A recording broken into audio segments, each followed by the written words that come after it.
میں سے بہت سے جوان پوچھتے رہتے ہیں اکثر کہ امام زمانہ کی زیارت کیسے ممکن ہے، میں کیسے سمجھاؤں؟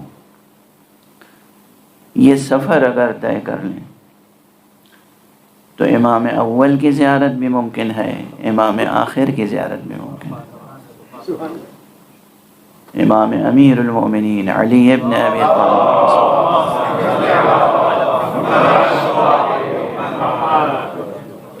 ان کا دیدار بھی ممکن ہے، امام حسن کا دیدار ممکن ہے، امام حسین کا دیدار ممکن ہے، امام سجاد کا دیدار ممکن ہے، امام وقت کا دیدار بھی ممکن ہے، رسول اکرم صلی اللہ علیہ وآلہ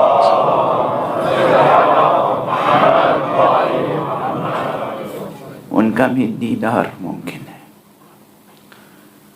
مگر یہ ممکن تب ہوگا جب آپ اس سفر کو طے کریں،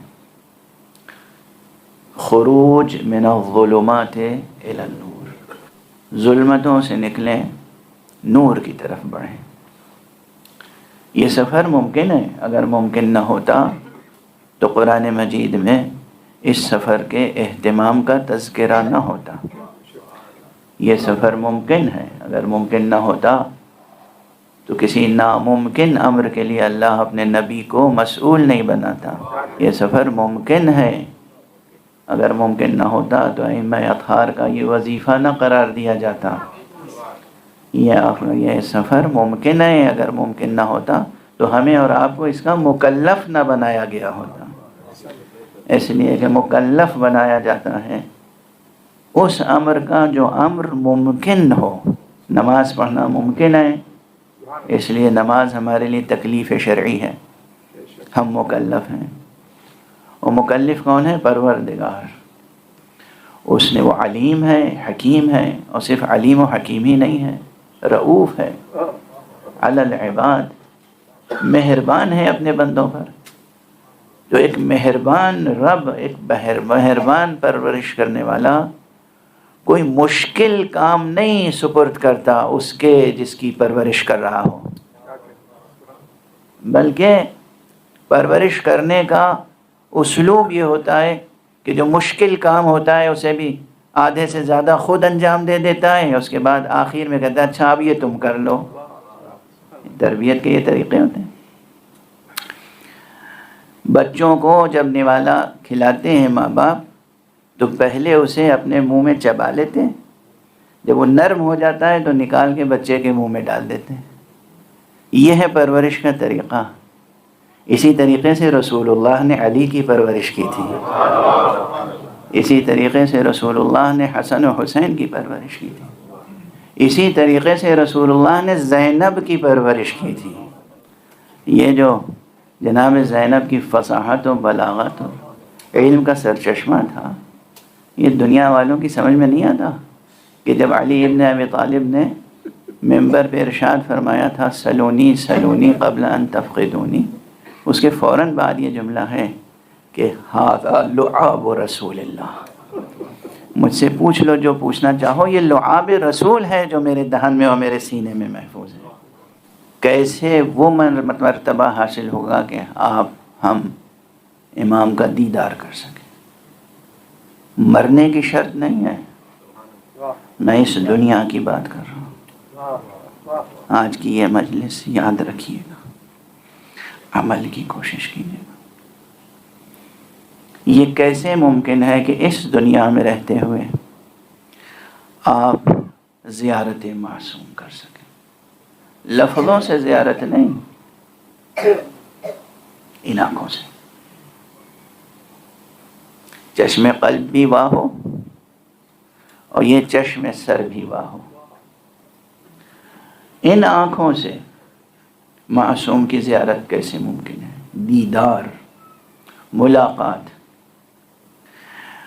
وہ نصاب یہی ہے، خروج من الظلمات الی النور، ظلمتوں سے نکل کے نور کی طرف۔ کیسے نکلے ظلمتوں سے؟ ظلمتوں میں کیا کیا ہے؟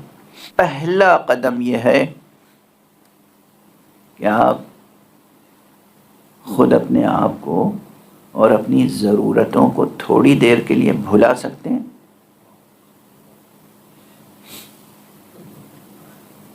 توجہ ہے میری طرف؟ تھوڑی دیر کے لیے اپنے آپ کو اور اپنی ضرورتوں کو بھلا سکتے ہیں؟ اپنی ذات کو اور اپنی ضرورتوں کو جو بھلا نہیں سکتا، وہ تو ایک آن کے لیے کسی دنیاوی سلطان کے سامنے بھی کھڑا ہونے کے لائق نہیں ہوتا۔ آپ کو معلوم ہے کہ دنیا میں حاکموں کے سامنے کھڑے ہونے کے آداب کیا ہیں؟ حضوری کے آداب کیا ہیں؟ پرانی کہانیوں قصوں میں تو سنتے ہی ہوں گے، پڑھتے ہوں گے، آج بھی یہی ہے۔ پہلے ایک بڑا سا تخت ہوا کرتا تھا، اس پہ ایک بادشاہ بیٹھتا تھا، اب اس تخت کے ٹکڑے کر دیے گئے، ہر ٹکڑے سے کرسیاں بنا لی گئیں، ہر کرسی پہ ایک بادشاہ بیٹھا ہوتا ہے۔ ان کے سامنے کھڑے ہونے کے کیا آداب ہیں؟ بس ان کا خیال رہے، ان کے سامنے جب کھڑے ہوں تو آپ اپنے کو بھول جائیں۔ پریکٹیکلی یہی، ٹھیک ہے نا؟ اگر دنیاوی آداب یہ ہیں تو سوچئے کہ اللہ سبحانہ و تعالیٰ کے سامنے کھڑے ہونے کے آداب کیا ہونے چاہیے۔ رسول اللہ صلی اللہ علیہ وآلہ وسلم کے سامنے کھڑے ہونے کے آداب کیا ہونے چاہیے۔ اگر آقا حسین سامنے ہوں اور آپ کو موقع ملے ایک سلام کہنے کا، السلام علیکہ یا ابا عبداللہ، اس وقت کیا آپ اپنے آپ کو اور اپنی ضرورتوں کو بھول کر سلام کرنے کا لمحہ اپنی گرفت میں لا سکتے ہیں؟ یا یہ فکر ہوگی کہ ہم زیارت تو کرنے اس حاجت کے لیے؟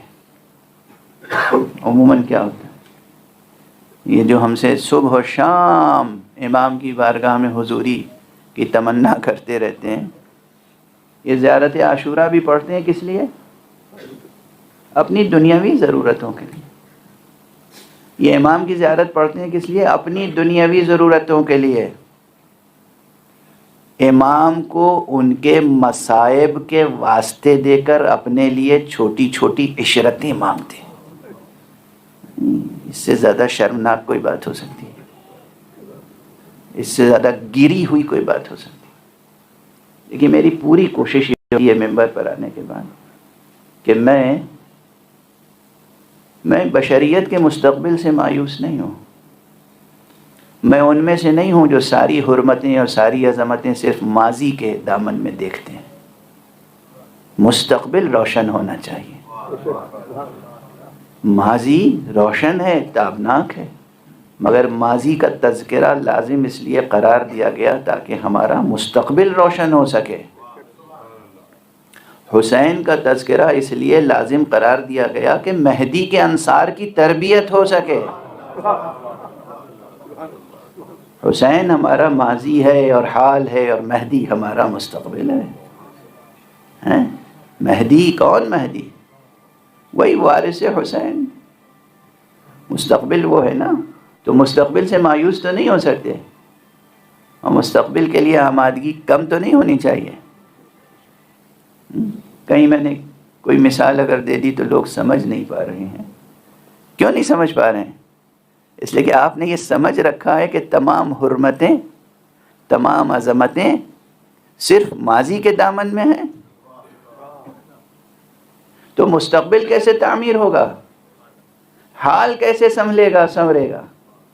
حال کو بھی سنوارنا ہے، مستقبل کو بھی سنوارنا ہے، اور روشن مستقبل اس وقت تک نہیں ہو سکتا جب تک کہ ظلمتوں سے خروج نہ ہو، نور تک سفر نہ اختیار کیا۔ یہ جو سلسلہ ہے، اس میں پہلی منزل اپنی جو اپنی مزعومہ ضرورتیں۔ کہیں کسی نے مجھ سے یہ گلا کیا کہ اللہ سے دعا کرتے کرتے تھک گئے ہیں، قبول نہیں ہوتی، تو ہم نے عرض کیا کہ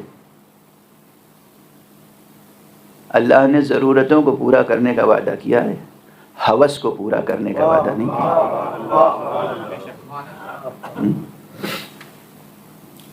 تو اگر وہ منزل آ جائے کہ آپ اپنی ضرورتوں کو نظر انداز کر سکیں، بے غرض. اخلاص کسے کہتے ہیں؟ خلوص یعنی کیا؟ اگر آپ سے کوئی ملنے کے لیے گھر پہ آیا اور ملنے کے بعد اس نے فوراً اپنی ضرورتیں بتا دیں تو آپ کیا سمجھیں گے اسے؟ مخلص دوست ہے. لیکن اگر وہ آیا اور اس نے کہا کہ ایک عرصہ ہو گیا تھا بھائی آپ کو دیکھا نہیں میں نے, آج دل چاہا کہ آپ کو دیکھ لوں, اور آپ لاکھ اس سے پوچھیں بھائی کوئی اور کام میرے لائق ہو تو بتاؤ, اور وہ یہی کہتا رہے کہ نہیں بھائی کوئی کام تھوڑی ہے, میں کسی غرض سے تو تھوڑی آیا تھا, بس ایک عرصہ ہو گیا تھا آپ کو نہیں دیکھا تھا, آج دیکھنے کے لیے آ گیا. آپ بتائیے اس کی کتنی قدر و قیمت آپ کے دل میں ہوگی. اور پھر آپ کے دل میں یہ جذبہ ہوگا کہ اس کی اگر کوئی ضرورت ہے تو بغیر کہے پوری کر دی جائے. یہ آپ اپنی نفسیات, اگر ظاہر ہے یہ نفسیات ان لوگوں کے یہاں ہوتی ہے جو اہل شرف ہوتے ہیں, اہل کرم ہوتے ہیں, جو حسیب و نصیب ہوتے ہیں, خاندانی لوگ ہوتے ہیں, وزادار لوگ ہوتے ہیں, وہ سمجھتے ہیں نا یہ قدریں, یہ ویلیوز, یہ مورلز. تو اگر ہم آپس میں ملاقات کی ان قدروں سے واقف ہیں اور ہیں کہ ہم غرض مند و بے غرض میں تمیز کرتے ہیں, تو پھر سوچئے کہ اللہ سبحانہ و تعالیٰ کی بارگاہ میں, معصومین کی بارگاہ میں کھڑے ہونے کے لیے ایک السلام علیک یا ابا عبداللہ کہنے کے لیے کیا ہم وہ لمحہ اپنی زندگی میں پیدا کر سکتے ہیں حقیقتاً کہ خود اپنی ذات کو اور اپنی ضرورتوں کو بھلا دیں, بے غرض کہیں السلام علیک یا ابا عبداللہ, اور پھر اس مشق کو جاری رکھیں. یعنی عموماً دیکھیں نا, اب یہ یقیناً میری باتیں بہت سے حضرات کی سمجھ میں نہیں آتی, مگر میں عاجزی سے کہہ رہا ہوں, میں کیا کروں. ہمیشہ آپ یہ سنتے ہوں گے اپنی حاجتوں کے لیے زیارت عاشورہ پڑھو, اپنی زیارتوں کے لیے زیارت عاشورہ پڑھو, اپنی حاجتوں کے لیے زیارت عاشورہ پڑھو. میں کہہ رہا ہوں بلا حاجت زیارت عاشورہ پڑھو. بدل گیا نا بیان. اپنے آپ کو بھلا کے زیارت عاشورہ پڑھو. یہ ہے نقطہ آغاز. جب یہ نقطہ آغاز ہوگا تو پھر پروردگار کی طرف سے پوری کائنات مدد کرے گی اور توفیق الہی حاصل ہوگی کہ آپ کی شخصیت اتنی بلند ہو جائے, چشم قلب واہ ہو جائے, نگاہ سر, چشم سر ایسی دھل کے اشکوں سے پاک ہو جائے کہ آپ دیدار نور حسین ابن علی کر سکیں. یہ ممکن ہے, یہ ناممکن نہیں ہے. یہ بار بار جو قرآن مجید میں کہا گیا کہ لِيُخْرِجَكُم مِّنَ الظُّلُمَاتِ إِلَى النُّورِ يُخْرِجُكُم مِّنَ الظُّلُمَاتِ إِلَى النُّورِ, یہ ایک حقیقت ہے. تو بس اگر آج کی اتنی گفتگو یاد رہ گئی تو میں سمجھتا ہوں کہ ایک بات میں نے آپ حضرات تک منتقل کی.